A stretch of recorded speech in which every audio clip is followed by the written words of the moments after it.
നിങ്ങളുടെ ജീവിതം ഈ ഗതിയിലേക്ക് എത്തിച്ചിട്ടുണ്ടാവുക ഒരു പക്ഷേ നിങ്ങളായിരിക്കില്ല. പലപ്പോഴും എന്നോട് പലരും പറയാറുണ്ട്, എന്നെ 18 വയസ്സിൽ തന്നെ പിടിച്ച് കല്യാണം കഴിപ്പിച്ചു കൊടുത്തു, അപ്പോൾ എനിക്ക് ചോയ്സ് ഒന്നും ഇല്ലായിരുന്നു, ഞാൻ അങ്ങനെ ഒരു മനുഷ്യത്വമില്ലാത്ത ഒരാളുടെ കയ്യിൽ പോയി പെട്ടു. ഇങ്ങനെ സ്ത്രീകൾ പറയുന്ന ഡയലോഗാണ്. അതുപോലെ പുരുഷന്മാരും പലതും പറയാറുണ്ട്, കൂടുതലും സ്ത്രീകളാണ് പറയാറുള്ളത്.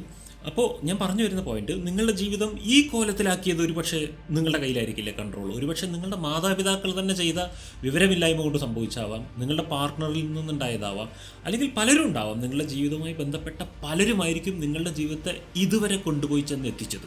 പക്ഷേ ഇത്രയും ചിന്തിക്കാൻ നിങ്ങൾക്ക് സാധിച്ചുവെങ്കിൽ അവിടെ നിങ്ങൾ രക്ഷപ്പെട്ടിരിക്കുന്നു എന്നുള്ളതാണ്.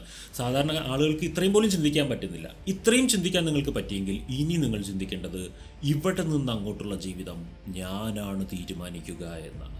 പക്ഷെ ഒരു കാര്യം ശ്രദ്ധിച്ചോ, ഇവിടെ നിന്ന് അങ്ങോട്ടുള്ള ജീവിതം ഞാനാണ് തീരുമാനിക്കുക എന്ന് പറയുമ്പോൾ സ്വന്തം ജീവിതത്തിൻ്റെ ഫുൾ റെസ്പോൺസിബിലിറ്റി ഏറ്റെടുക്കാൻ ഒന്ന് തയ്യാറായിരിക്കണം.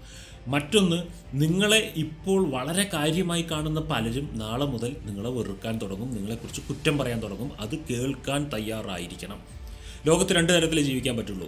ഒന്നുകിൽ എല്ലാവരെയും സംതൃപ്തിപ്പെടുത്തി ജീവിച്ചിട്ട് അവനവന് സംതൃപ്തി ഇല്ലാതെ ജീവിക്കുക, അല്ലെങ്കിൽ അവനവന് സംതൃപ്തി ഉണ്ടാകുന്ന തരത്തിൽ ജീവിക്കുക, മറ്റുള്ളവരുടെ കാര്യം നോക്കാതിരിക്കുക.